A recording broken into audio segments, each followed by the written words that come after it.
come. I'm kind of where Commissioner Ruddick is at. I've been working on this for a long time. I'm glad to see that you're here in our neck of the woods to hear what is going on at the grassroots level. Matter of fact, me and Rod had traveled to Harrisburg together back then in order to try and get some money to come back here and get broadband interconnection. Hearing a lot of the same things, listening to the different industry folks, different leaders here that I heard 16 years ago. Same barriers as technology is changing, so let's wait to see what new technologies there's going to be out there. Pole attachments, funding. I can tell you pole attachments is not the barrier as to why Verizon, Comcast, anybody is not putting broadband out in rural America. I'd be willing to talk to any provider out there to come up with a way to work with pole attachments if they're going to serve my members. So the only thing I would caution is any type of changes that would occur with pole attachments, that there should be a tie-in, that if there is going to be any changes, they need to serve everybody through those miles that they go. Because I've seen this before where there will be regulation changes. There will be discussions of trying to get regulation that's pro one entity and against another entity, only for those rural members to still not be served. So if there are going to be changes, I think the vast majority of the pole owners out there are willing to discuss it as long as the folks, all folks get served in between. Couple other things to discuss that we haven't mentioned here that from electric distribution standpoint is electric vehicles, smart homes, and load management is becoming extremely important, especially when you see the nuclear industry coming under siege as far as nuclear production starting to close. We're going to have to manage the grid much, much better. Broadband at all levels will help us accomplish that. And electric vehicles are going to come to the rural areas eventually, and broadband helps manage that as well.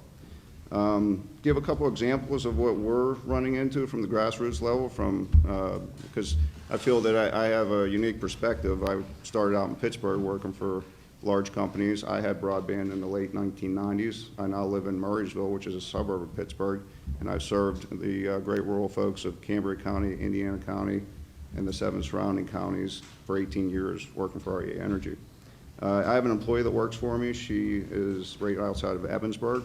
She built a house, only to find out she doesn't have internet. She's about 4 miles outside of Evansburg. She's 24 years old. If this is telling you how important it is for our younger folks, she found out that Comcast would charge $4,000 to get cable to her house. She paid it, gladly paid it. She has everything connected to her house. I'm also on the Chamber of Commerce board. An example of Chamber of Commerce is we had an entity from a business from Chicago located right outside of Indiana. They had found out that they don't have broadband. So when you draw a business from Chicago here and then they find out that there's not broadband right outside of the borough, guess what? There's nobody else from Chicago coming here, and they may not stay. A couple other things that I'd heard that I want to kind of contrast is the slow adoption of broadband in rural areas.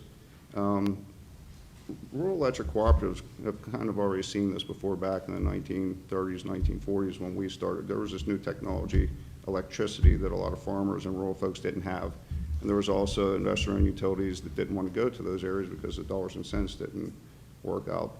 So these not-for-profit entities called cooperatives got started, and from a grassroots level, they made it work. They got it done. They went past a lot of farms, and a lot of those farms, I don't need electric. I've been doing this for years. I got a mule, I got a horse, we can make it work. The electric cooperatives went out and sold it. Okay, so they went out, they taught, back in those days, they taught the female of the house about the different electric appliances that are there. They taught the folks that are working the animals or working the fields the different advantages of having electric. And from there, a bunch of ingenuity came out, a bunch of new technology came out, and of course, a lot more tax revenues and things like that come along. So we do focus a little bit more on the costs, and make no mistake, there does need to be some seed funding. To give an example, REA Energy did do a feasibility study. We are actively looking at trying to come up with some type of solution for Indiana, Cambria counties, and the parts around the county.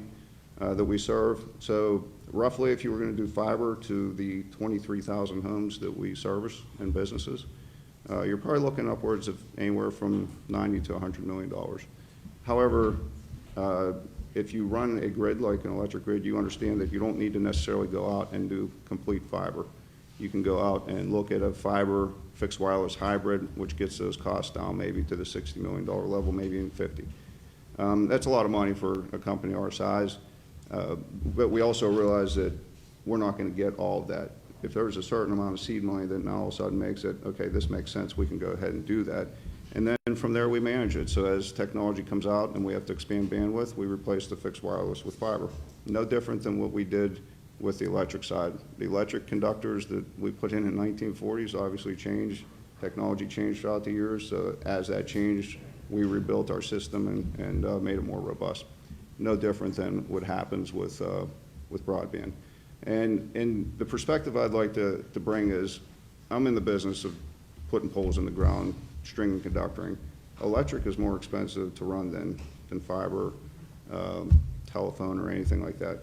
And I think that rural folks, because they have to do so much with so little, are the most ingenious people that are out there. And they truly have to squeeze water out of a rock. And I think that the adoption rate would be very high once this gets out there and once you have a local entity such as ourselves sell the benefits of what internet can bring to the area. And we also have a demographic issue in the state and in the rural area, and that it's a very aging demographic. And you want somebody to be able to replace that demographic. The state overall has lost population. Indiana and Carrick County has lost population. As that demographic goes away, you want to replace that. That is not going to be replaced with the younger folks if there is not some type of broadband access that is there. And we don't want to be behind the curve. You want to stay ahead of the curve. So we want to have that broadband in place before it's too late, because once people move out of the area, it's hard to draw them back in. And as far as one of the folks had mentioned about mini cell towers, you still need fiber for that. So if you put mini cell towers throughout rural areas, you still have to have fiber in those areas. That cost is still going to be there. I think looking at a business structure in addition to the costs is also most important. Cooperatives are a not-for-profit business entity that answers to its membership. So when the membership's local, you're going to cater to the needs of that membership. That is why electric cooperatives, which there's 942 throughout the United States, has been very successful, because we are answerable directly to our member. It is truly a local entity that will fit the needs of what its members want. Thank you very much. You're welcome.